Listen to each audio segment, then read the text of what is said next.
Hi, group. Thank you guys for coming. My name is Jason Hyman.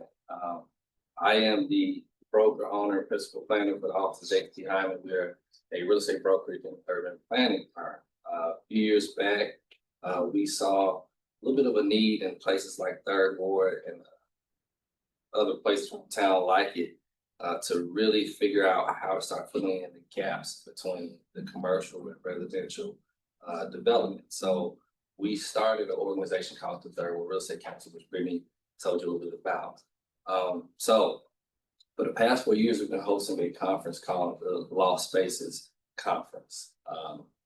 This is our 4th year, and we changed the format a lot. So we appreciate you guys coming to this more smaller, intimate format, and hope you guys appreciate this a little bit better, right? And y'all can have connections and kind of really get to know one another. Here today, we're talking about building belong. There's 2 panels today. The first one that you guys are going to hear from is on missing middle housing. So we have a panel here that I'll kind of high level introduce and let them introduce themselves. And then later on this afternoon or later this morning, we'll have one on building belonging, but from a corridor violation perspective. So I hope you guys can stay for both. While you're here, we do want you to kind of take in the unequal inequities exhibit. If you guys are not familiar with it, there's a local architect that worked with Architecture Center Houston. It's an AIA certified architect that put this particular exhibit together around redlining and some of the issues that are kind of still existing today that we may talk about them. So we thought it was a good tie-in to that, as well as some of the things that we're doing in our real estate council. So before kind of getting into things, I want to give a brief introduction to our panelists and thank them for coming today to share their expertise, share their experiences with us around unlocking missing middle housing. We really want to get into what kind of nuances and problems that we're having now that we have some leeway to build a little differently here in Houston. So I'll let them kind of unpack that a little bit more. So first up here to my left, we have William Merritt, CEO of Whitestone Development. Kendra Brown, founder and owner of Video Construction. Garland Harris, founder and principal designer, owner of Missing Middle Housing Design Co. And then Carlos Espinoza is founder and owner principal planner of CGEA Planning and Design. So we have a good mix of development, construction, land planning, all have been involved in what's going on here in Houston since Livable Places ordinance in the past. How many guys in here are familiar with or have heard of this Livable Places kind of ordinance or something of it? Not many. Okay, so we'll touch on it. I'm gonna have a seat. So we have some unpacking to do. Okay, so we're gonna start at the top. We'll touch on this Livable Places ordinance and then kind of what is missing middle housing and kind of what that means to Houston. So a few years back, maybe almost 2 years ago, the city of Houston passed an ordinance called Livable Places after maybe a couple years of engagement around building more dense housing, right?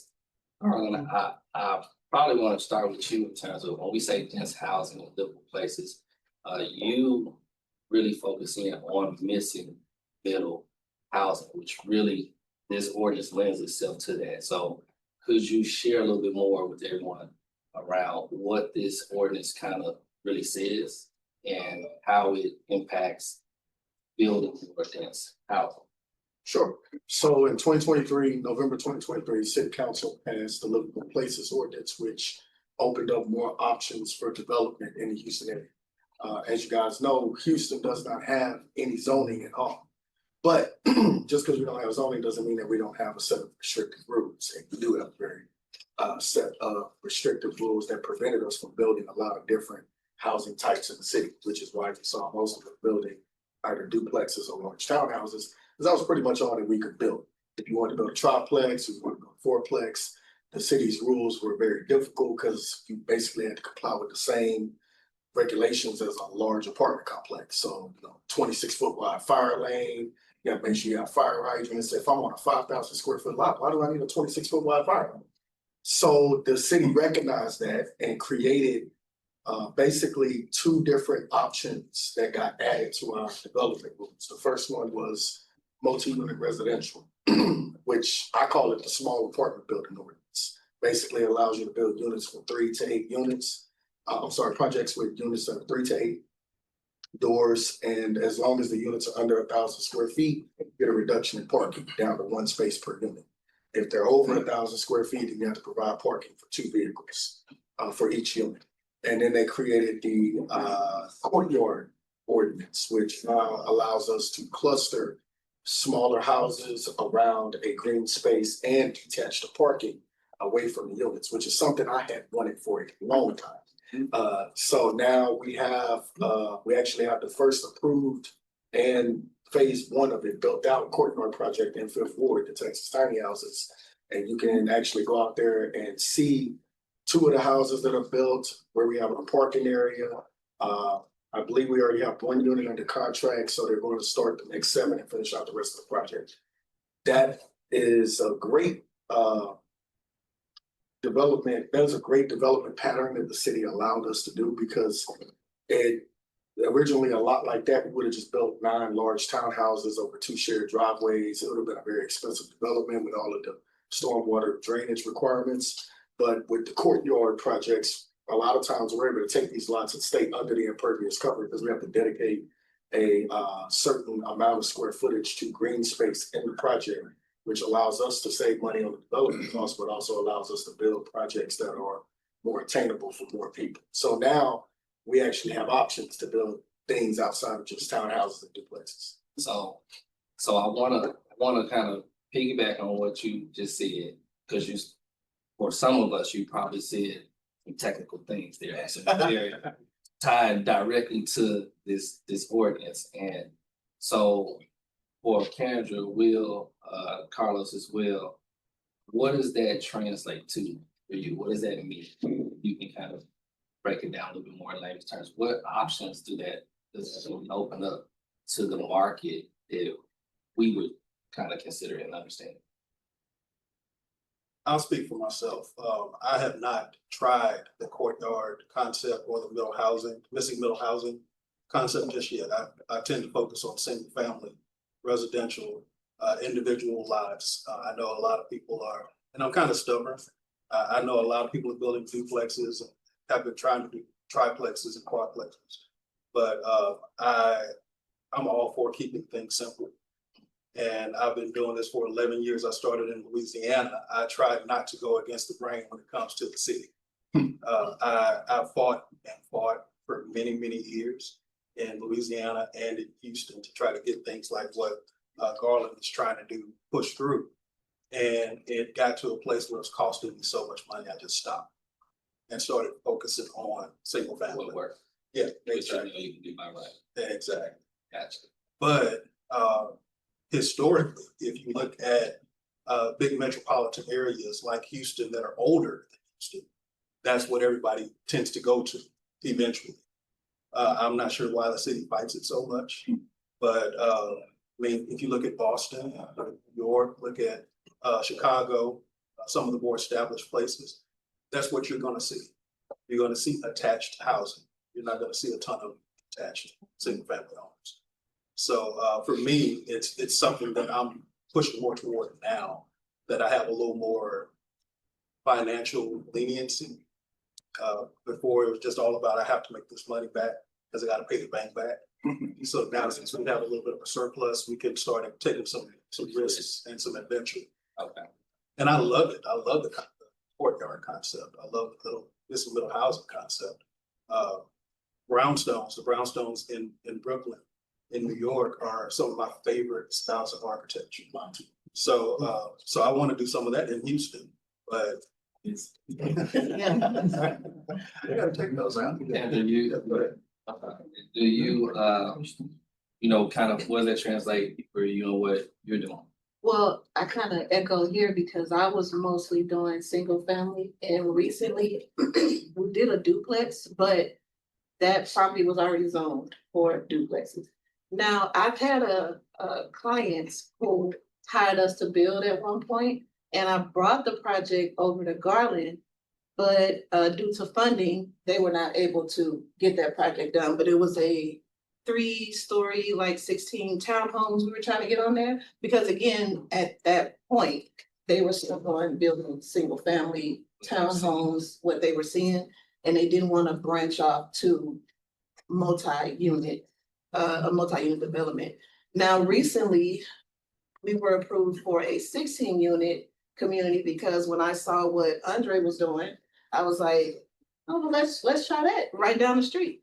So we're working on that, but then we run into where your comps at? And it's like, wait a minute, I haven't comps yet. You know, this is a new dynamic here. So for the most part, we are working our way toward this shared courtyard dynamic. And I will say with the courtyard project that Andre has built, they had to fund that with cash.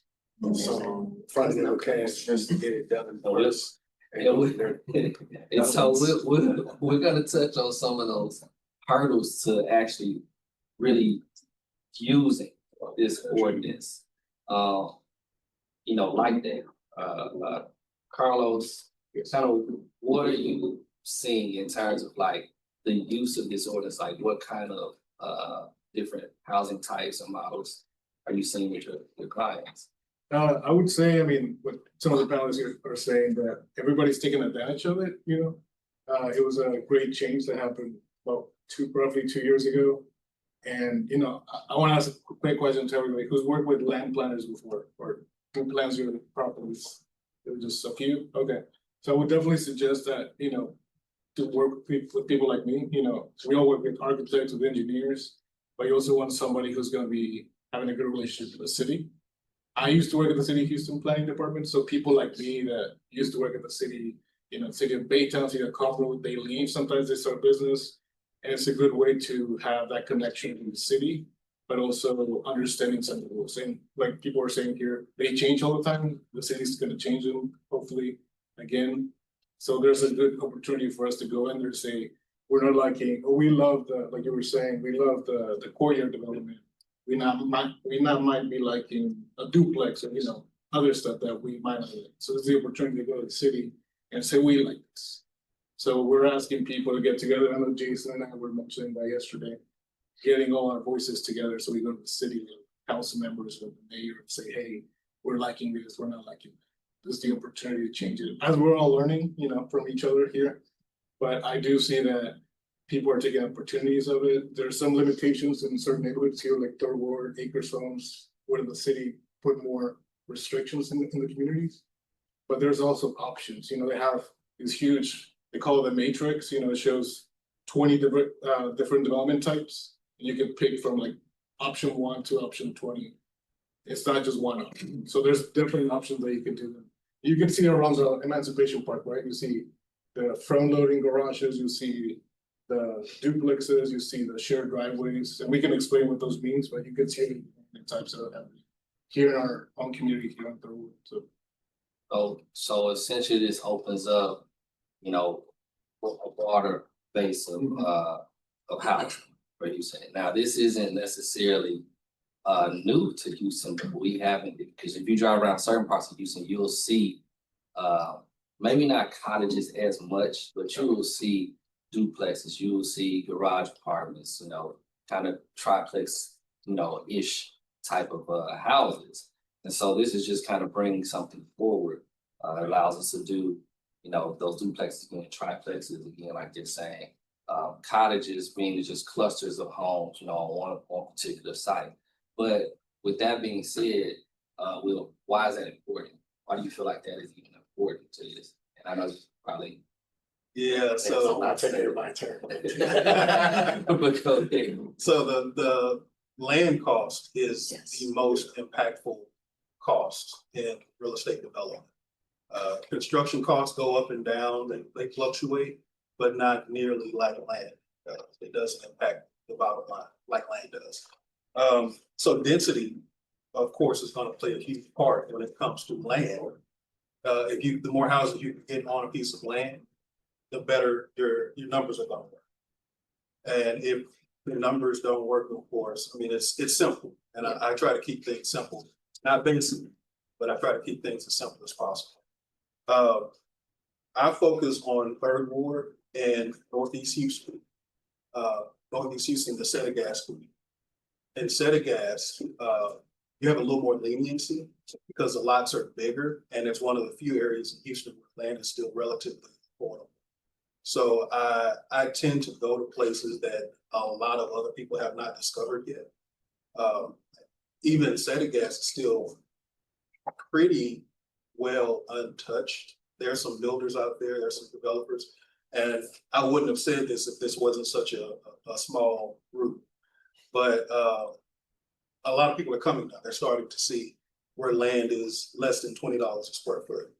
When I started, You mean other builders, developers? yeah, Are starting to kind of enter those markets. yeah, it's I'm not a fan of there. Well, it's a risky area because it's an old area and it's not been improved for a very long time. So you have to be careful where you're buying, check the utility capacity when you're buying land. My first piece of land I bought out there, I bought land on a long street that was maybe a half mile long. Had about, I think it had about 20, 30 houses on it. So it had a 2-inch water line.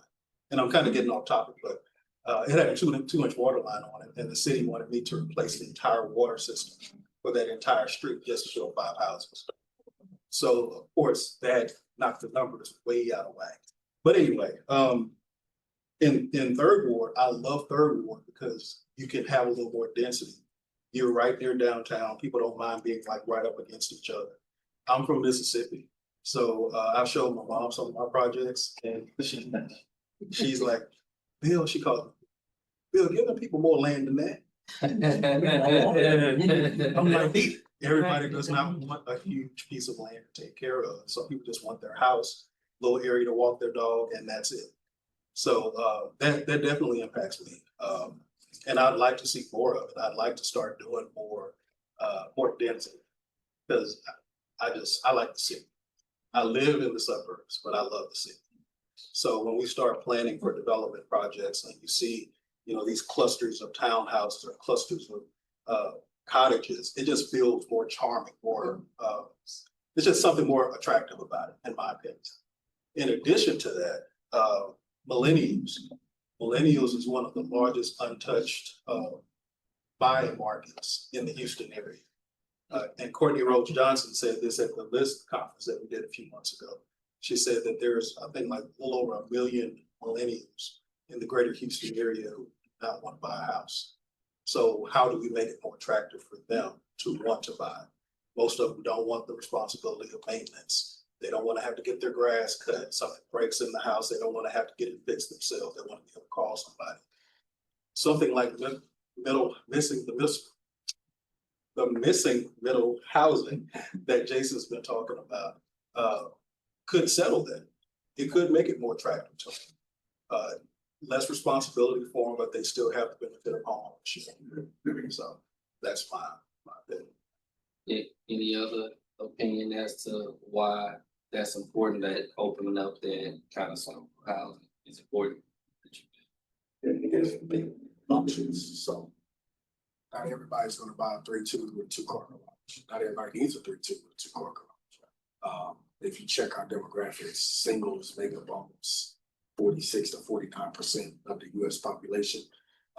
If you actually go back, we go and look at like who buys these duplexes in the areas that we build in. Most of them are bought by single people. I went through Sunnyside and South Park and looked at the recent sales for the last 3 months for duplexes. I went to 25 listings, only found 4 couples that bought an actual duplex in that area.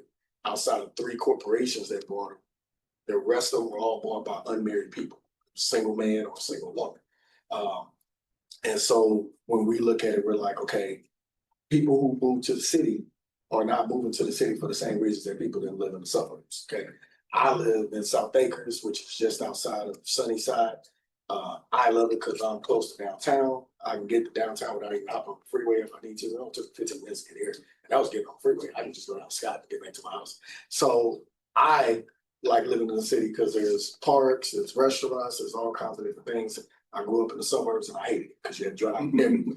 I didn't like the fact that I don't have access to bike trails like I do now. There's a bike trail down the street from my house, it's like a mile away. I just hop out of I just literally walk out my front door, get on my bike, go get on the trail. So creating these options for people, you know, and giving them things outside of just a large apartment building, which is expensive to build, or a large house, which is expensive to build, and saying, hey, look, I got 2-bedroom units here, or I got 1-bedroom units here. That might be enough for you, you know? And the reality is there are a lot of people in our society who are not going to get married. They're not going to have kids. They're just not going to do it. And we don't create any options for them. We tell them, hey, if you're not going to get married, you need to go live in a large apartment building. But if you do get married, we have houses for you. That's your only option. Yeah, I think I would add that having what housing types stabilizes the neighborhood and the market as well. So when we talk about like affordability and things like that, a lot of times the reason the price is going up so much is because there's not enough housing kind of choice in the market. So that's a really big plus. Anything to add to that, Carlos? Or Yeah, I was gonna touch on that pricing. So when the city allowed that, people are saying here, it opened up the door to more housing prices. Like you're saying, different levels. yeah, different level. I mean, not everybody here can afford a $400,000 apartment. So Yeah. or it does, like you were saying, we don't need it. Like I know I live by myself. I don't need that. Need that 3-bedroom, space. 2-car garage. And then I know someone here was mentioning conversation earlier about backyards, right? But it's not if we want it, we don't want it. I can't afford a backyard here in Thurman. Just being honest. Yeah. I can't afford it. I have to go all the way to outside the Beltway and get stuck in traffic every day until I'm 60 or 70 years old. So sometimes it's a lifestyle choice in a sense, we don't want to be living that lifestyle, and also affordability question. And when the city opened and changed those rules, it opened up the door to all kind of possibilities that these people are building, and that I'm helping the builders to build. So it's also giving options, but also giving choices. If I do want to live here, I can. If I don't want to live here, I can go live in Portland or Katy or Kenwood, but I have the choice to do it. Before it was people were saying you can do one house, rent an apartment, maybe you get an apartment in the backyard, like in Montrose to build to pay $1,000, and that's pretty much was your option. Now after that, there's gonna be more options, and they're currently under construction. They haven't even been built yet. So, and then touch on the backyard thing. I see we have this park across the street. Yes, the city of Houston has invested a ton of money in parks and trails all around the city. So when I tell people when they're coming to build in the city, I deal with a lot of people who live in the suburbs, they have no interaction with the city. Down the street from not even down the street, less than a mile from my house, they're building this massive park called the Hill at Sims Bayou, where you're gonna have these beautiful views of downtown from this hill. All right. So I'll tell you, my kids don't play in my backyard. Okay. A lot of times we hop in the car and drive to one of these parks. All right. And the city has invested a ton of money in parks. So that's the advantage that large cities like Houston and other Dallas has invested a ton of money in parks. Austin's building this like winding creek trail through the middle of their downtown. So these cities are investing this money into these parks because they're like, hey, these are our amenities. This is something that these people living in these townhouses right here can just walk out of their house and go directly to this park if they need to, because it's down the street from them. Or if they live on the bike trail, they can hop on the bike trail, which is connected to a lot of the city parks around the city, which is why they spent, $100 million on the land bridge at Memorial, which I don't know if y'all have seen that. I think it's gorgeous. And that's beautiful. That was one thing that when they announced it, I was like, why are we spending $100 million on this? And then when they built it, I was like, man, I'm glad we spent $100 million on this. It was nice. I like this. So one kind of connected theme across you guys is the theme of kind of why we're here when we talk about building belonging. At least for me, that translates a little bit more to like a cultural shift and how we live and how we think about living, especially here in Houston. You heard like in other cities, that's kind of been the norm. you know, those cities are a little, that they mentioned are a little older and kind of were developed a different way, and we're shifting that way. So we also have to kind of shift that mindset. But even in that, one of the things that we really want to touch on, and I want to spend probably both of our time on, are the hurdles to actually get there. So the American Planning Association reached out earlier this year, wanting to really understand what are those hurdles. If you guys aren't familiar with the American Planning Association, it's a national trade organization of urban planners. This is where the urban planners get certified, and around the country, our urban planners are the ones that pretty much influence a lot of times are making, I don't want to say enforcing the rules around development, have a very big hand to stay in kind of how we all can actually put the sticks and bricks on the ground and what they need to look like and how we interact with. With that being said, when we talk about this cultural shift, right? How do we meet it, right? What kind of hurdles have you guys been seeing in your respective plan in terms of actually generating this type of housing, these different housing options? And just a little bit. I want to go a little deeper, and I want to touch on. I'll come back to you, Kendra, to ask. But Carlos, you're seeing a lot of times, like you said, as a land planner, you're doing those replats. You're kind of splitting the lots up, preparing them to be ready to be built on in this way. What hurdles are you seeing in that aspect? When you're dealing with the city and/or just dealing with clients thinking about, when I say clients, those developer clients thinking about what they can and can't do. Yes. I would say I work most with the small mom and pop developers, or somebody who, I mean, I guess many of us are here too. Your mom or your dad left you land here in the city, so you don't know what to do with it. Like you go to someone like Garland and you go, hey, I have this land, can we partner up with them? And so like figuring out options, but also I think there's a need for a lot of sharing the knowledge. You know, the city passed that 2 years ago. I still talk to people, they don't even know that happened, or what options they have. They have newsletters. Yeah, we have newsletters, but you know, if you don't know there's a newsletter, if you don't know there's the only attention to the city when there's a problem. Yeah. Or you know, you don't even know that the city regulates. A lot of people that that I work with. Yeah.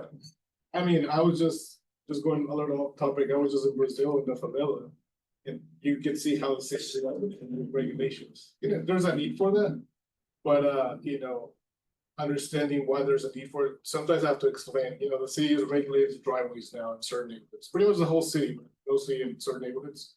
And then I just explained pretty quick. You know, that everyone understands. You know, you're having a party, you're having a wedding, graduation. Where are they gonna park? So that's the whole process behind regulating the driveways. You know, where people are gonna park, not just because the city's against cars or against you driving, but how do you control, in a sense, but they're the government too, right? How do you control where people have access to the public street? Everybody else, the public street, just you that at the top, or you that at the top type. But to me, it's more of an understanding and sharing the knowledge with it. Like why they made those changes and what options you don't have a big community of developers focused on this. You don't have a lot of people who understand.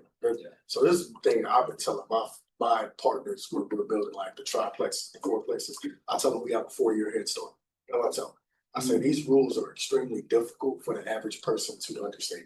I explain it to them and I watch their eyes glaze over. So I can sit here and break down all of the technical things for you. I can go through the IDM. I can break down all the chapter 42's rules for you.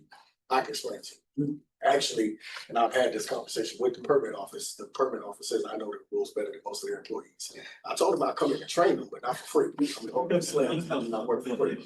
But the rules are complicated, but they're out there and available for you to read if you're really interested in actually sitting down and studying. Now, I'm not going to tell you to go through and read a 600-page infrastructure design manual because that's a lot to read. I don't even read all of it. I'm only focused on, chapter 9 and chapter 11. I think that's the drainage requirements, and then that's the the driveway rules in chapter 11, chapter 12, one of them.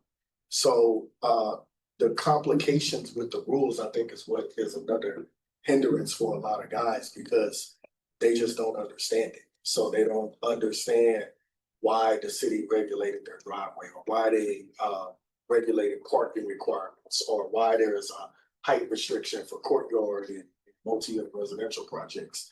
And so oftentimes, if you guys follow me on social media, you'll now see that there's a series of videos that we're dropping explaining what multi-unit residential projects are. Because I think a lot of people don't even know what a fourplex really is. Most people think a fourplex is them attaching four of those large townhouses together. And I'm like, no, that's not a fourplex. That's just attached townhouses. That's a totally different building type. A fourplex is actual apartment building.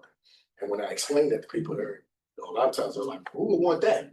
I'm like, a bunch of people. I'm building one right now. I got one in Fifth Ward that I'm sitting on. I'm like, I'll give y'all my cost basis on it. Our cost basis on this is only about 650,000. But from comps that we have gotten from other fourplex projects that we're building right now, we know this thing will be worth about 900,000 today.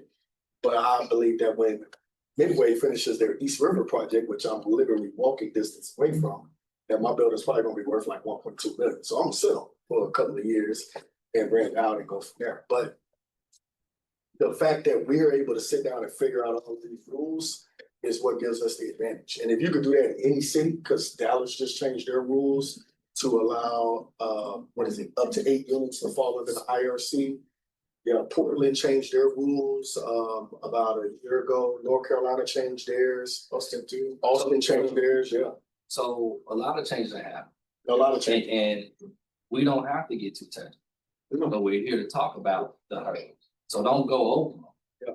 Touch on them. What type of things are, you say, I'm having conversations or I'm focused on drainage. You know, what would you say is the top 3, things you're running into when you're working with your clients that are becoming a little bit of a hindrance or hard to Deed restrictions. Deed restrictions are a pain in the neck.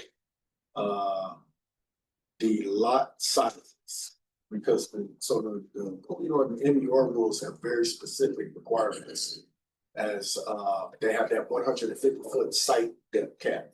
So we have a lot of lots around the city that are 200 feet deep that we can't do anything with but build townhouses or duplex on. So it kind of, and we fought with the city about that rule, but that was the fire marshal. So earlier, I think somebody said something about cities, not wanting to build some of these. It's really not the cities, it's a fire marshal. The fire marshal in every city has a huge issue with multi-unit buildings. I'm on the side of the fire marshal that I want to build a sprinkler system. I'm building a sprinkler system in my fourplex, but I'm not using the commercial grade one that costs an arm and a leg. I'm using the residential version, which only cost me about $10,000 to $12,000 to add to the building. So you have deed restrictions, you have the site depth minimums, and then you have funding. Now the MURs, we have found those are a lot easier to get comps for because there's a bunch of like triplexes and fourplexes in Third Ward. And so in a lot of the areas that we're building, they're close around Third Ward because like a Sunnyside or in Fifth Ward. So the appraisers just pull comps from there and they give us our value. We estimated that our triplexes would be worth $625. And lo and behold, guess what? The appraiser came in at $625. I said, man, maybe I need to be an appraiser. But we ran those numbers based off of what the rents are. And then we looked at if somebody bought it from a 0 down mortgage on up to 20%, can they cash flow? And that's how we came up with that number for $625. For the fourplexes, it really depends on the configuration of what we're doing. But 3 main hindrances, deed restrictions, site depth, and funding. Kendra, you, I don't want to say are not having the same issue, but you have focused on something a little bit different in terms of workforce, right? So you've been really focused in on building more trained professionals to help kind of build this. So like, is that something that you ran into and that came out of need? Can you give us a little bit of insight to that? Oh, sure. Long story short, my company was sued. I hired people who I thought were qualified.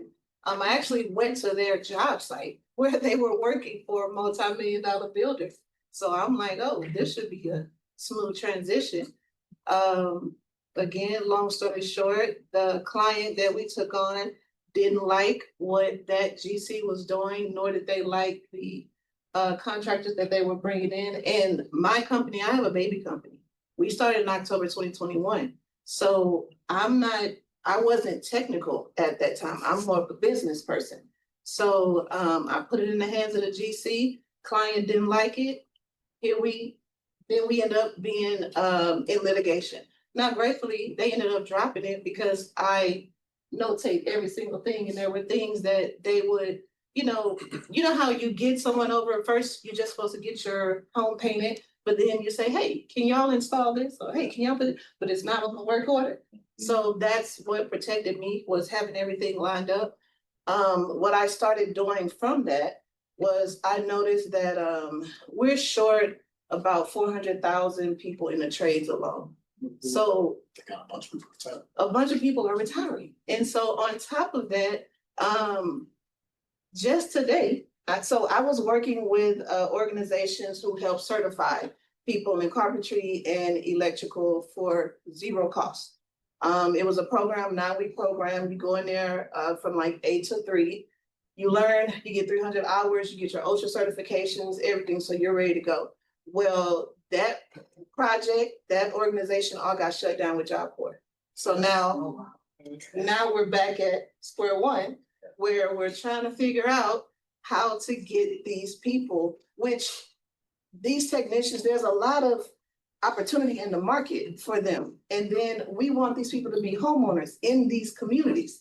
So that's been my focus. My focus has been on developing the right skill set, developing the right group of people that when I call, I know that this person is certified. I've gone through the program. I've done everything that they've done, so I know it works. That's why I created certain events like Coffee and Construction. That was a workshop that I created for people to come in and learn about the construction industry. There's so many, even when you brought up appraisers, there's so many facets of construction that we don't have enough people in, especially enough people that live in these communities that are being changed. We don't have enough people there. And then not to mention, I was a teacher. I taught for HISD and for Pearland ISD. They just passed another law, House Bill 6, where a lot of students that were protected are no longer protected. So there was a point where students that are considered homeless, they may live with their grandma, uncle, aunt, that type of thing.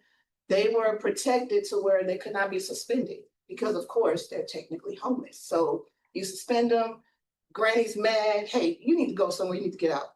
So now that bill has passed to where teachers can suspend those children, now we open up a whole new can of minority kids about to be out of school because Ms. Brown, at one point, she had to, what do we call it?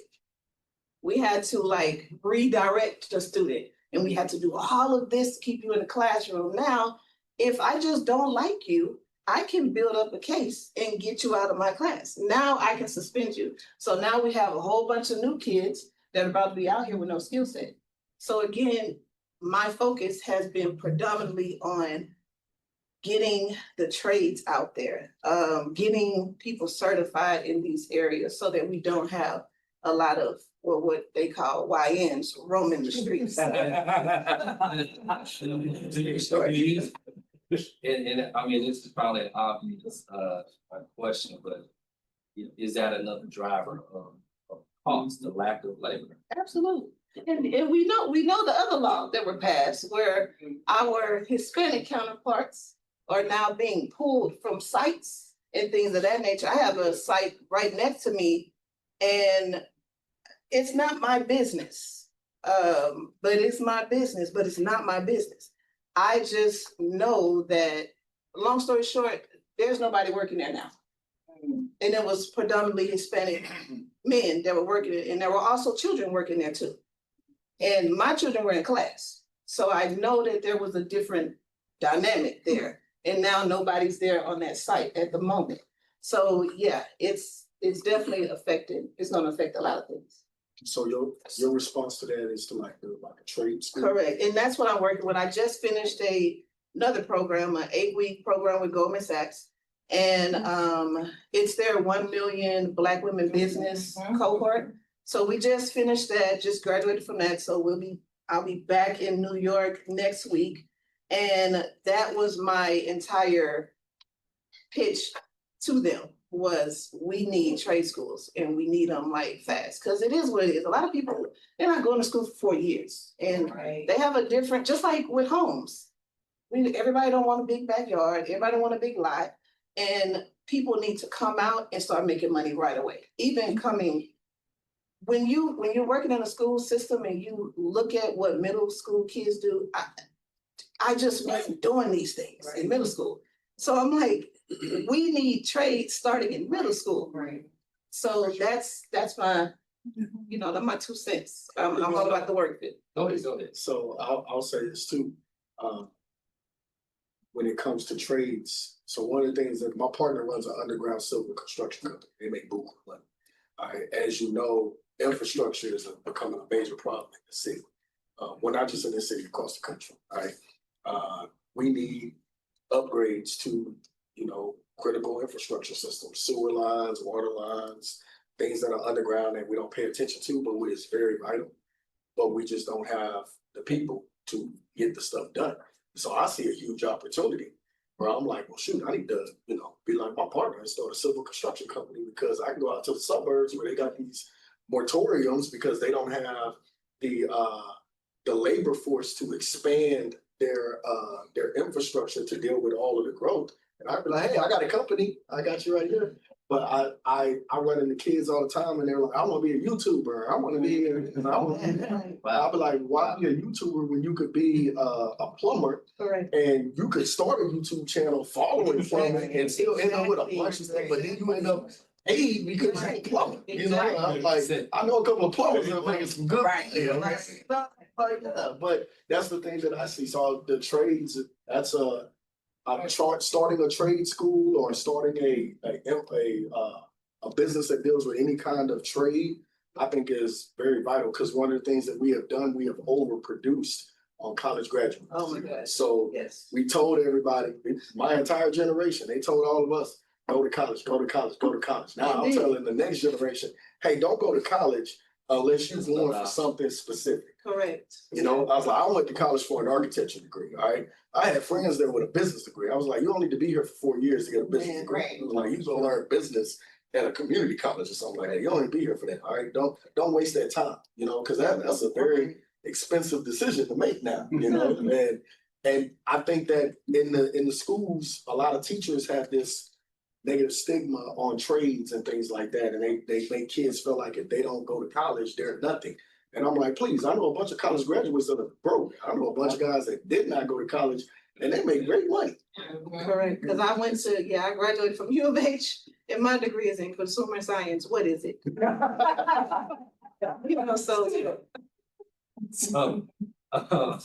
So workforce is definitely something. Carlos, you touched on more widespread education, regarding some of the more design, the technical aspects that navigating the actual goal. And you said funding, but I want to jump to it because you started with that. Yeah. So I want to kind of stop and kind of dig there just a little bit. You touched on, hey, well, I didn't take the risk until I could. So, right? Got to build a business so make money. You have to. So you've been able to grow to that point, but like, how do you see, or how has financing in your perspective played a part, or is playing a part in developing more variety of housing, and why? So I'll start from my beginning. I try to be quick with it. I would not recommend anybody start the way I started. I started in a very risky way. My wife is an engineer, and I scared the crud out of my wife when I first got started. We had excellent credit. We made good money. I worked at Dow Chemical. She's working for Shell. And banks are not going to give you money to be a developer if you've never been a developer before. Please repeat that again. Wait. Yeah, banks are very risk averse. And they're not gonna just give, you can have excellent credit, you can have money in the bank. If you've never done a thing before, they're not gonna go and give you hundreds of thousands, if not millions of dollars to do a project, no matter how solid the project is. So what I did when I got started, I got a line of credit. I was able to get a $15,000 line of credit, just unsecured. I took that line of credit and used it as the down payment to buy $100,000 piece of property in Louisiana. I then turned around, I paid that line of credit off in like 6 months, got it increased to $25,000. I took that $25,000, now I own land and I've got $25,000. And I use that $25,000 to pay the note on the land and hire engineer, hire replat companies, hire surveyors. And I'm also paying my mentor, because I had to pay a mentor to teach me how to do development. This was back in 2014, 2015. Mentorship is important. And so I was paying to learn as I went. And my wife, being very, very practical minded, she thought that was just the sleaziest way for me to get started in real estate development. But I knew this is what I wanted to do. And I knew that I had to do what I had to do to get there. Fast forward, the banks that turned me down for the first project, once they saw the first project do well, now they're calling me and they're wanting to take me to lunch. Like, hey, Will, this is what was going on back then, whatever.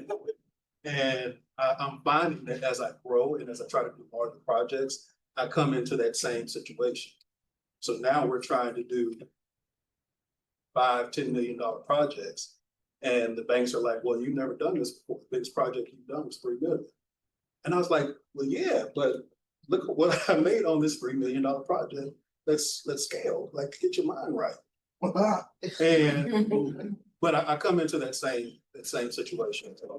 Particularly now with the economy being what it is.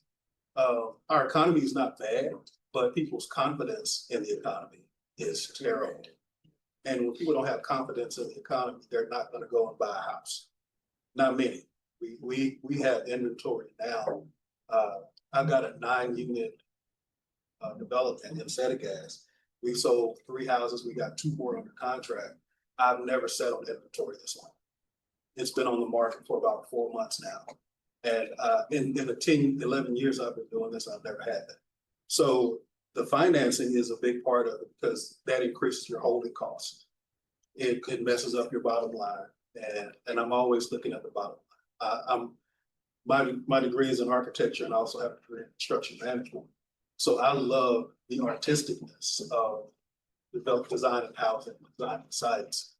But the bottom line still has to always make sense. My companies, I don't own my companies.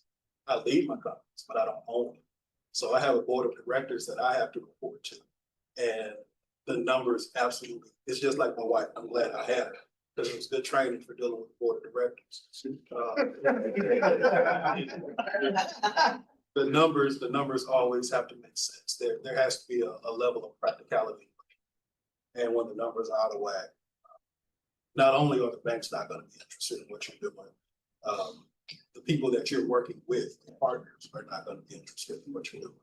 So the big thing for me, and if you're asking this question, the big thing for me is to get people's mindsets settled, get people settled back into the economy to see exactly what's really going on versus what you see on TV. And to know that it is actually safe to buy a house. A 9% interest rate on a house is not ridiculous because they've been way higher and it's still not nearly as high as rent. I'm probably not going to be a build to rent type of developer ever. I am. But that's perfectly cool. I see a lot of developers who are switching to that or at least adding it to their portfolio. That's just not my thing. I've owned rental property before and I'm just not interested. So until I get to commercial, that's going to be another step to what I do, mixed use. But yeah, that's the financing is always the issue, and getting the banks to be comfortable. typically when people are uncomfortable, banks are uncomfortable too. So, I'm just waiting to see how everybody kind of shifts their mindset. And so you were talking about, kind of broad picture for banks, and then being uncomfortable. Being comfortable with you as a developer, but there's also the aspect of when we talk about this missing middle, being comfortable with that asset type. And so I know you spoke earlier or yesterday, there was a conversation around your tiny home, for instance, and the bank not being comfortable with that asset type. Is that the only one you guys have seen that has been an issue with banks? It's just the tiny home courtyards. The Trump places. They can find Haven't haven't had an issue. We haven't had any issues getting funded for triplexes and quads and stuff like that because they can find stuff like that in the market. It was the And they've been open to go to other neighborhoods to find out comps. yeah. So those have been pretty. We haven't had issue funding those. Now on the sales side, I know a lot of guys that are selling them. I have different philosophy. In a lot of the areas that we build in, you actually look at the rents compared to the mortgages, is actually more expensive to buy. Like the tiny houses, they sell for, right now the number is $219, right? We ran the numbers on it, that person's paying like $2,000 a month. They can rent the same unit out for $1,800. So it's actually cheaper for them to rent it out. You know, if you go and look at a lot of the duplexes that are being built and sold, they're like around $500,000 to $600,000 in say Sunnyside or OST South Union. Those people paying like they're paying like $4,700 to $5,100 a month in a mortgage. They're only renting out the other side for $2,000. So they're still paying. But it's lower their costs. Lowers their And those costs. folks where it may be cheaper rent, they own something, so they are gaining. Well, that's what I'm getting to. So with the triplexes, they're about the same price as the large duplexes, but now you get an extra unit to rent out. So now you reduce that monthly mortgage obligation significantly because now you go from paying over $2,000 a month to live to now paying barely $1,400. And if you get a fourplex, you're under $1,000 a month if you're house hacking. So with that, we know when those go to the market, we have to educate people and kind of give them those numbers so that they can understand that. But for me on the build to rent side, as long as mortgages are outpacing rents in a lot of areas, in my opinion, that's great. Because there's going to be a higher buyer. I mean, there's going to be more demand for the rentals than it is for the sale side. Now, again, we don't plan on holding none of these properties forever. So the fourplex that we're building, 5-year hold. We'll be out of it. We'll sell it to some other individual who can now reap the benefits of the same property that we've been reaping the benefits of. But like you said, we have millennials. Millennials are not interested in owning property. I don't understand it. You know, I don't get it at all. I'm like, man, ownership, you need to own something. Okay, don't go your whole life without owning something at all. Okay, as anybody in this room, don't go your whole life without owning at least one house. Okay, but if the millennials want to rent, then I'm saying, hey, I can provide you a rental, right? I got you. You know, you don't want to deal with maintenance, fine. I got plenty of maintenance men. I call them up in a heartbeat, get them out there. You know, I'll rent you. Now, while they're in there, I'll try to educate them and say, hey, man, you should really think about buying something. I got some other stuff for sale if you want to buy, you know, and go from there. But yeah, funding, the main thing is just getting those comps on the back end. So in a lot of the areas we even thought about, like we have a triplex that a guy is keeping. We're actually going to put it, he's going to refinance and keep it, but we're going to put it on the market and we're going to show it as a sold comp because he's going to sell it to his company. So that way we create a comp for the other triplexes that we're building in the area because we have like 5 more that we're building. So that helps us with the comps. It goes to the banks and they say, oh yeah, you guys sold this for $675. Okay, cool. We'll fund you on this project and go from there. So sometimes it's just a matter of just trying to manipulate the market and create the comps for you. So we either do that by get the units sold at a price. So we know 250 wasn't the number for the tiny homes, it's actually 220. So now 220 works for us because for one, we all bought our land a couple of years ago. Like we have land that we're sitting on. So that's one thing I'll tell you too. Do not wait to buy land. Okay, do not. If you find a lot that's at a good price, even if you're not ready to build now, put it under contract, take it down. All right, we have lots that our cost basis on it is significantly lower than what somebody will buy for it today. Like we have a lot in South Union, 5,400 square feet. We got it for 88,000. That same lot now sells for 150 in it here. So now the guy next door to me who comes and buys that lot for 150, he's got the cost basis of 150. I got the cost basis of 88. So if I need to drop my price, I got room. You know? So that's finance from that aspect. Well, we've had some conversations outside of private financing on equity. We talked about public funding. So I don't know how much experience you guys had around public funds, but you know, we don't have to spend a lot of time there. But just your take in terms of like, let's say, what the hurdles are, how to inject public funds into some of these types of housing. I would say, don't get excited. Don't ever get excited when any municipality says we have this much money available for this type of housing. Don't get your hopes up. It's very slow. There's a ton of red tape involved. Everybody on side. I'll use this as an example.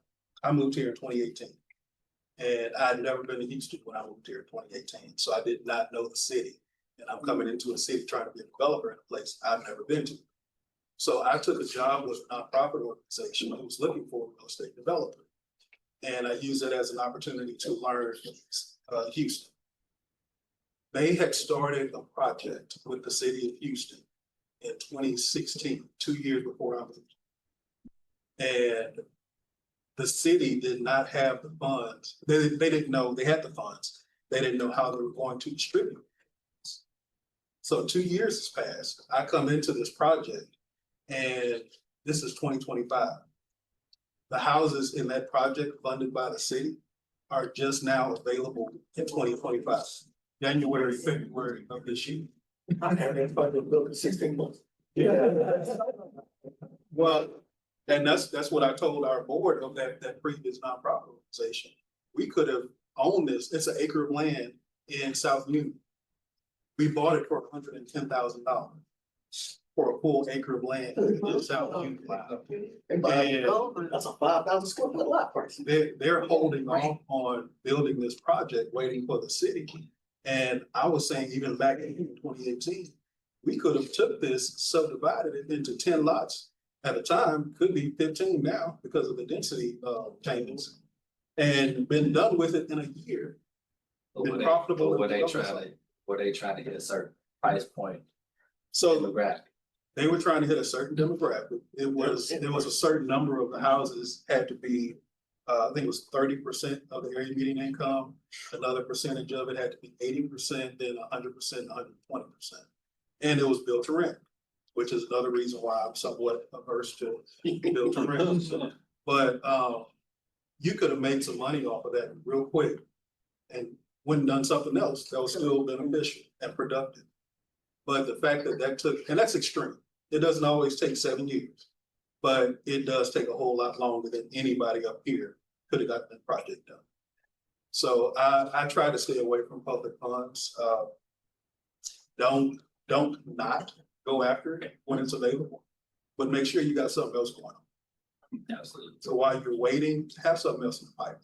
Yeah, I mean, both for necessary capital, both for necessary capital to make a full, complete community. You got people that are all kind of income levels. And there's no way that you guys are going to be able to build something for somebody that's not making certain amount.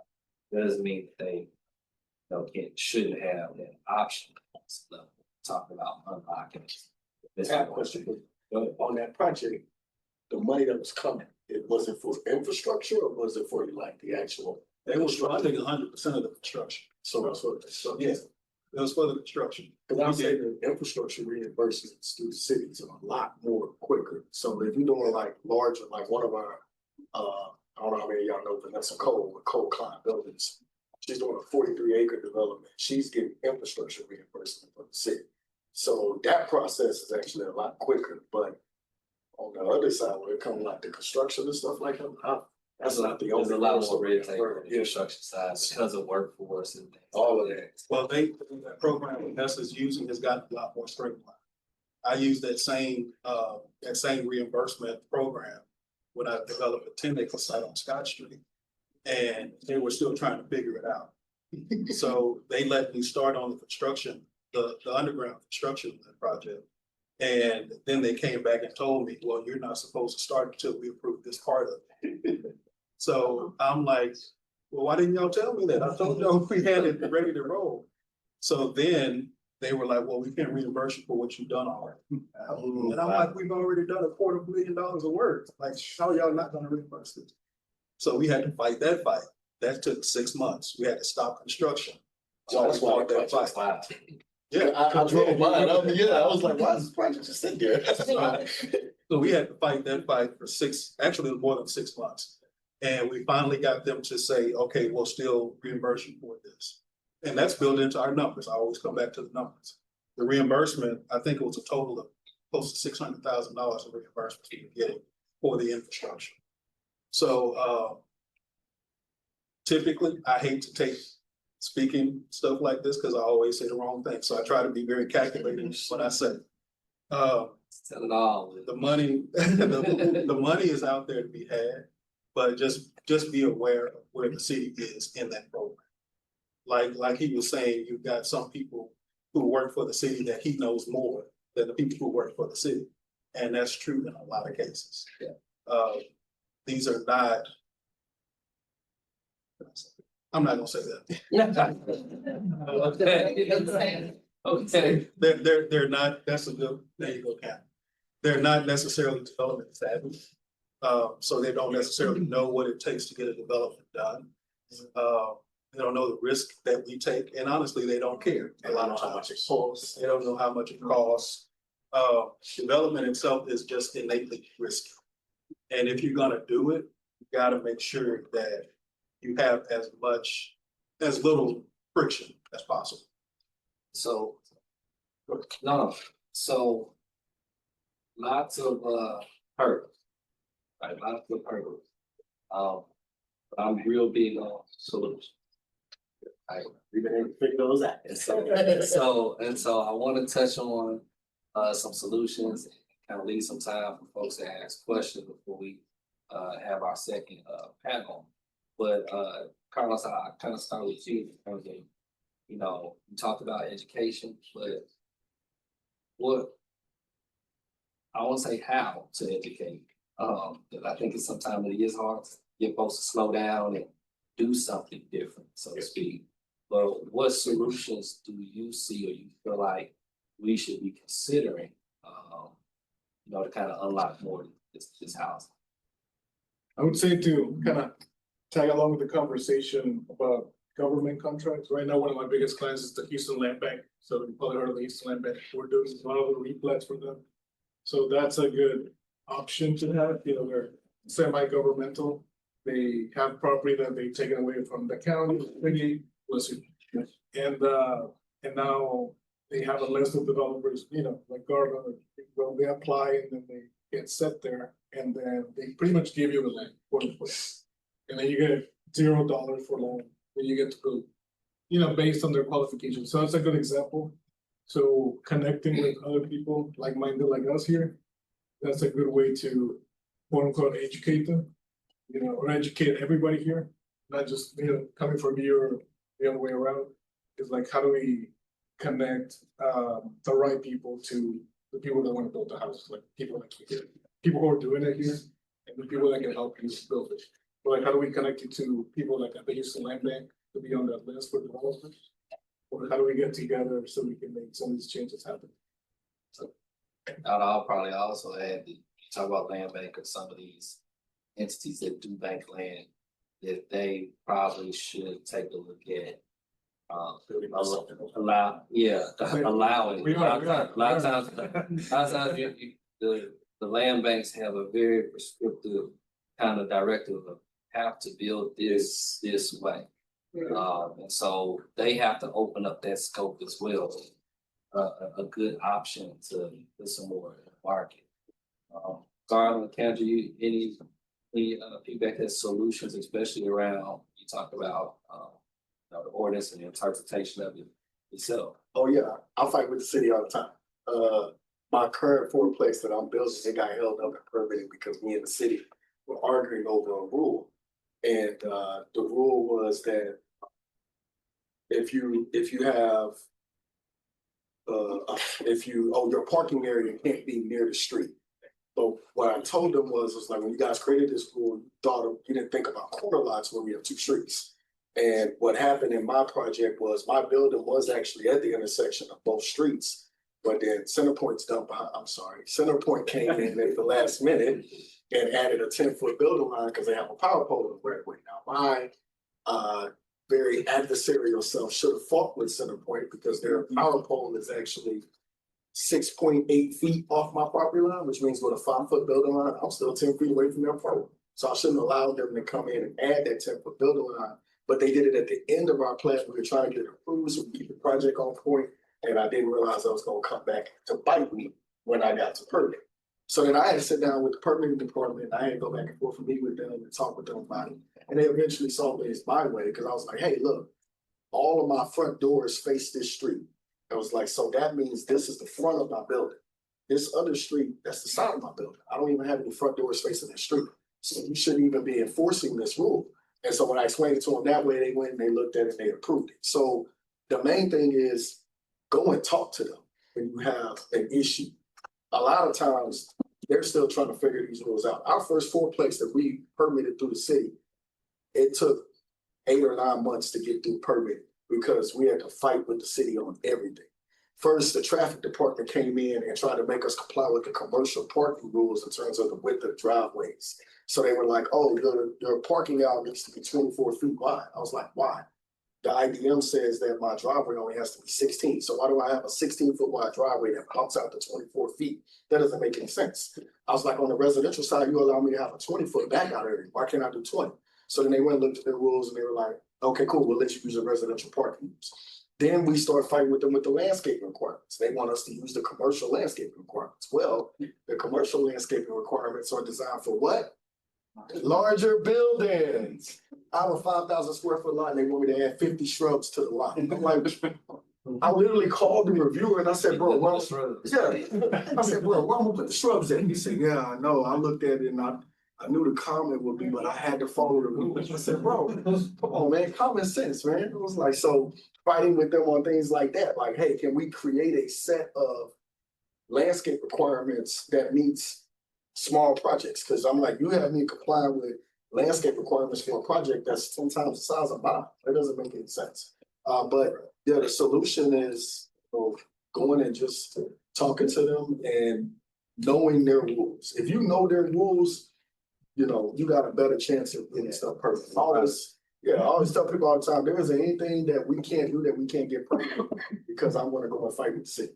Yeah, definitely know the rules and definitely, I think, on the city side, a consistent application. Oh, yeah. Well, so they see a ton of our projects coming in. I do that. You. Like, yeah, for us. You one person, so I'm saying in terms of from you to Will to you, then we are all getting the same treatment, so to speak. Yeah. That doesn't Well, so always. with us doing all of that stuff and being the first, we helped the city figure out a lot of these things, so it made it easier for everybody else to come in. So just fighting with them with that first fourplex or with that first courtyard project to figure everything out. Now the next guys that come in, you're welcome. But still, appreciate it. Yeah, that's good, but even still, just from reviewer to inspector, so on and so forth, sometimes you still get different interpretations. There may be something to reference, but I'm just saying that is something. But that's why it's important to know the rules. So, because we'll have you come up with random stuff. The parking rules are the main one. I literally told the permitting department, I said, hey, y'all have a little chart in chapter 26. Why don't y'all just print it out and give it to everybody? It's a little simple chart that shows you. I'm like, no way I should be getting projects back. And the first comment is, oh, you have you have a townhouse in the front and a duplex in the back. The duplex is only required to have 1 parking space, but the townhouse has to have 2 parking spaces. I said, That's not even how the rules read. It says if it's under this square footage. And then there's literally a parking chart that they make us put on the site plan. I was like, why didn't y'all just read the parking chart? Like, come on, man. And it helps to know somebody. That's what I was You have to saying. politic a little bit in the city. Oh, yeah. You cannot go in there talking to them like that. Don't. Okay, so, yeah, that's my word. Don't talk like I do. I talk to enough of them that I can come in and just be like, Yeah. come on, brother, common sense. If they know. Karen, solutions that you would maybe put on the table. My solutions are more, they're community oriented, because again, my focus is workforce. So I'm, like this right here, this is part of the solution, people becoming aware of what's happening. I am working to get a trade school, another trade school open, since of course, they're shutting down a whole lot of them. Because they were backed by the government, so I'm not sure if there's an idea of a more, because when you talk about public, I just think about government. But I'm not sure if there's a way for people, for it to be funded privately. And then, of course, when it comes to funding, because that's a hurdle that I experienced, especially with being a newer company. Well, what I was doing, which I found out later down the line, when developers will hire my company to build, I ain't on the hood. So when it comes time for me to go to the bank, it's like, hey, what last projects have you done? I'm like, man, we've done this and this. Like, wait a minute, where's your HUDs? I'm like, what? So then my solution for that was creative financing. So now I've been able to work with a group of people who they're already development savvy. And then they know the hurdles that I've faced. So that creative financing is what is allowing me to build 16 unit developments with no HUDs, but I have the resume to build. So those would be my two solutions. Partnering up. I would definitely, before you finish that, I would definitely love to see if there's a way to figure out how to privately fund trade schools, because we need those. Big time. Yeah. I'm tired of kids saying they want to be. Man. Y'all laughing, my daughter keeps saying it all the time. Any solutions to like some of the things that were shared today that you feel like we should maybe be considering? I think I should put all the solutions I have. Man, I am not an argumentative person. And that's another one of the things my wife hates. I'm not gonna argue. I'm gonna do what's working and learn what needs to happen to adjust my approach as I go. But I used to argue. I'm 45, and I'm not gonna raise my blood pressure up for nobody. So I'm gonna do what works, and I appreciate people like Garland and Andre and Jason, who are willing to kind of take the realm and take the helm and push for change. Because we're definitely going to take advantage of it once they get. I'm definitely going to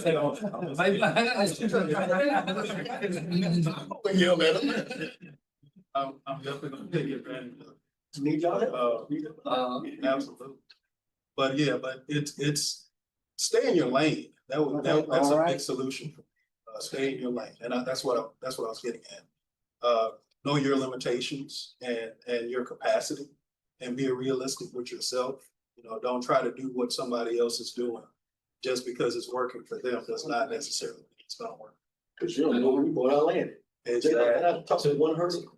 I forgot one hurdle. Real quick. Yes, I did forget one hurdle. But earlier I mentioned that Dallas changed, Dallas, Portland, North Carolina, Tennessee, all these cities and states changed their building codes. The main hurdle we do have here in the Houston area is right now we do have to build these triplexes and fourplexes, either as individual single family or duplex properties or as attached townhouses. Because if you stack units, you now have to fight with the fire marshal. And that is one argument I've not been able to win. I've been able to fight with everybody else but him. I can't win with him. Yeah, I'm not sure. Yeah, he's unreasonable. Yeah. So good. So I think we kind of hopefully oriented everybody as to like what the focus is, right? More housing, building belongs, more housing, meaning more people be in the community, have some choice, right? We talked a little bit about why it's important, what the hurdles are in getting there that we're seeing out in the market, and then some solutions, right? So in that, I wanna kind of take a few minutes and maybe open things up to you all. A lot of information to take in, but any questions that you might have for the panelists while we have them?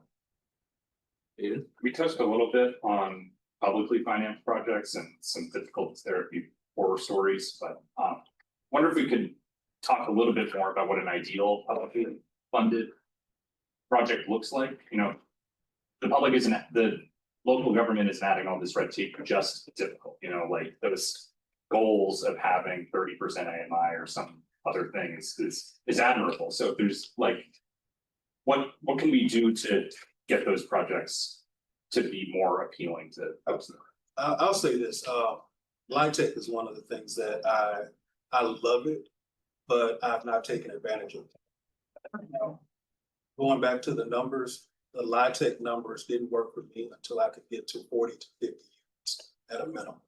It wasn't worth the trouble and the headache, in my opinion. Once we start building, you know, large multifamily, 40, 50 units, I'm not gonna dig into LIHTC because it's way too technical. It's even more technical than the specs that Garland was just talking about. But so I would hire somebody to handle that aspect of it for me, because I'm not gonna do it. But it has to, the numbers make sense on 50 units.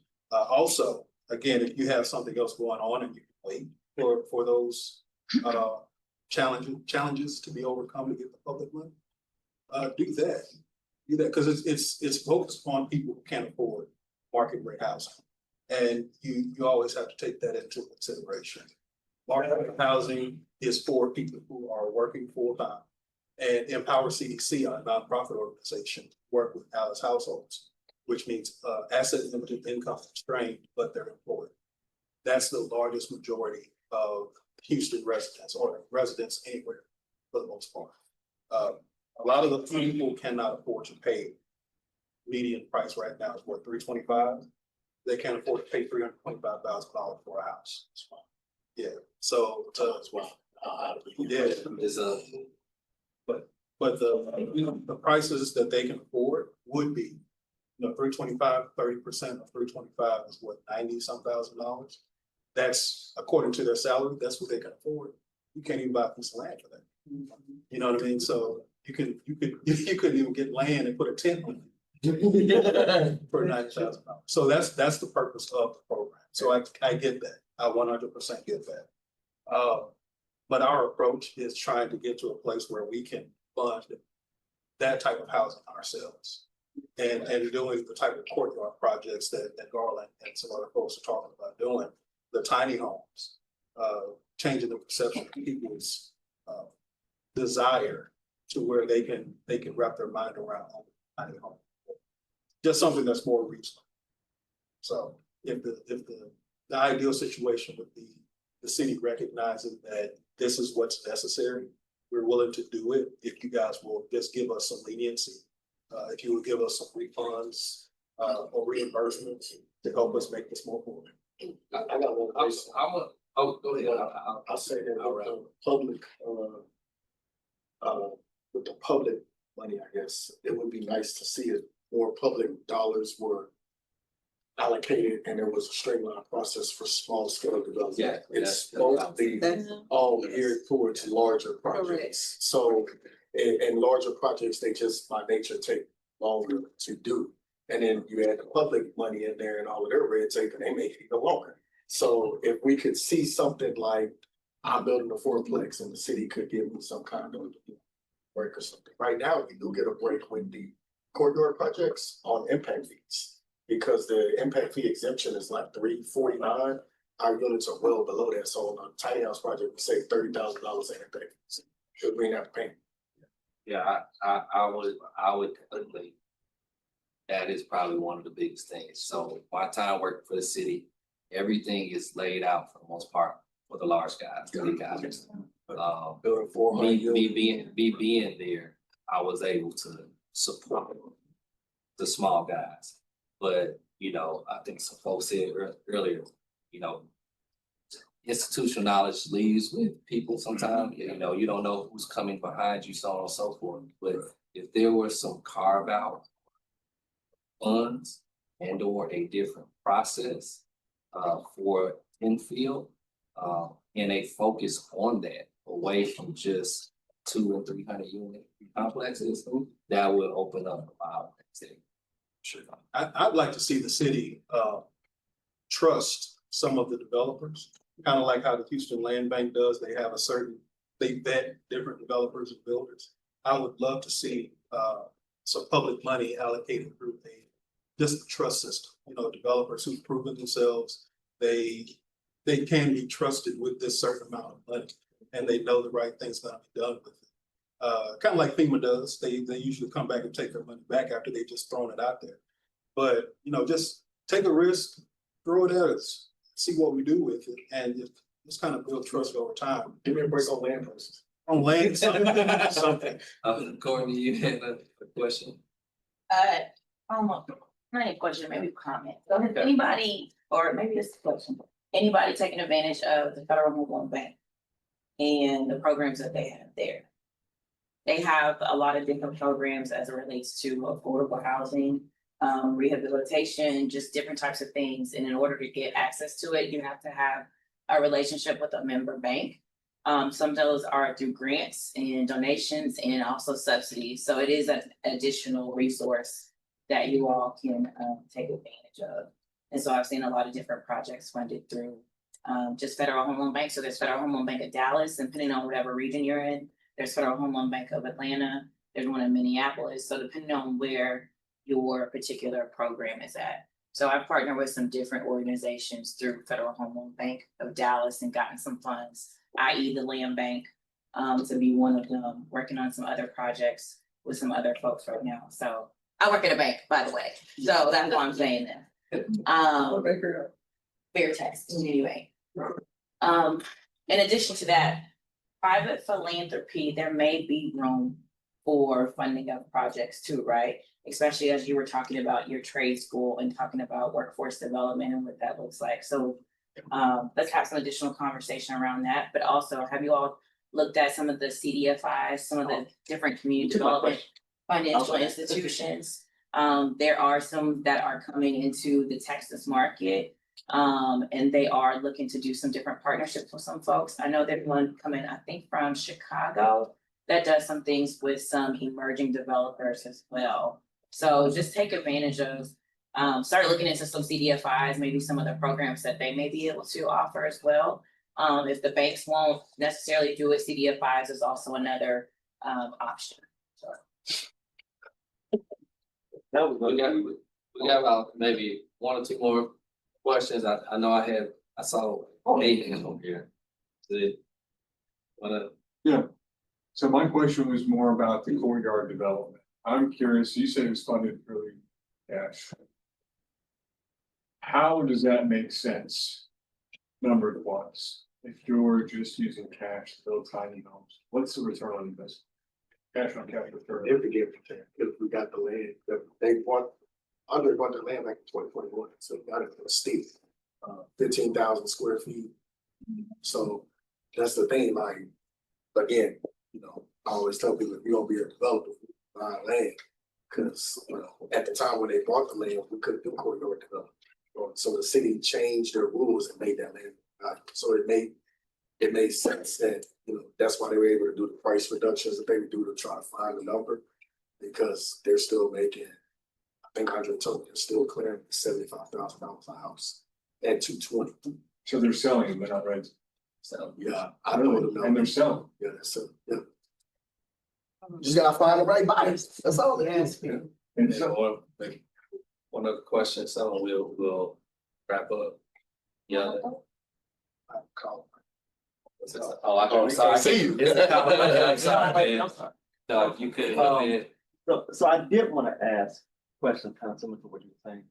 Have you all ever used CDFI? Because I know banks can be very difficult. We all know that. But as far as financing goes, has that worked for any of you all? That's fine. I'm trying. It's like, I have this, one of them, a representative contacted me before, but that's been sitting in my email box for a while. So no. I have, and it was, I was given the same red tape as I was given from a bank. And I know personally I think he's the COO of a CDFI now. I know his kids have watched my kids, like babysit my kids, and there was nothing he could do for us. So there's still that red tape. If he could have just pushed something through and made it happen, he absolutely would have. And I have all confidence in knowing that. But I'd like to see some more of what Courtney's talking about, some of the newer companies that are trying to come into the Houston market, and hopefully something come from that, but I have not seen any benefits. So what are these, just higher risk, less risk averse financial institutions? They're more Or are community they minded. Community banks? They have a little different missions focus than the bank, so. Yeah, CDFI We stands can for touch. community Community development. development financial institutions. So are they banks or are they They're not. trusts? They're not banks, they can do lending, they cannot hold your money, though. So you still need to have a bank to hold your money, but CDFIs can do some more lenient type of lending. So if you've ever heard of Lift Fund, if you've ever heard of People Fund, HBDI, List, like, That's funny, yeah, True Fund. I just want those institutions to look at missing middle housing types. A lot of times they're focusing on single family. So maybe then I'll start there to wrap up. What we'll do, we'll wrap up here, have like a quick recess, and then we'll come back and get into our second, our final panel for the morning. So before we do that, you see stuff is going on the board as we're talking. Zoom is recording. Folks are taking notes. We have folks from all walks of life in here, from lending, planning, so on and so forth. And we talked about a lot, but if you had to have one takeaway, please talking about these hurdles of unlocking this thing, space that we're doing. If you have one takeaway, real quick, what would you want to be first? Ownership. Ownership is always key. If you own it, you can say, for the most part, you can say what happens with property that you own something. Mine would be really education, because they own that, if we don't have education, so education would be for me, yeah. And here we are. Go build it. Yeah. Just deal with cross the bridges when you get there. That's how we learn. You gotta go. I would say, let's build people options. People want options, education, it's all connected. So let's give people options. The city allows it now. Let's keep building. So I appreciate our panelists.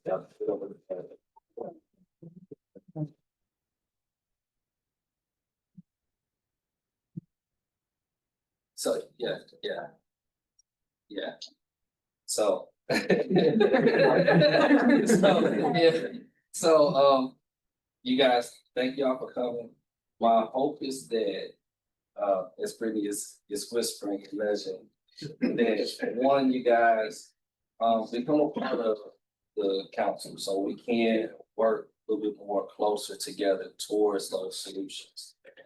Some of the stuff is being documented today, to be able to do a little bit more collaboration with other, entities and individuals to address some of those hurdles that we're talking about from a financing standpoint, whether it's policy wise or, programming, whether it be, the verticals. Definitely do a lot better. We're collaborating. We get a little focused on what we're focused on, and the world is moving. But if we can find some ways to take a breath, just touch base, we'll do very well. Awesome. Definitely appreciate that. And the same goes for you guys in the room. I know some of y'all are working in the private sector, want to do more of this.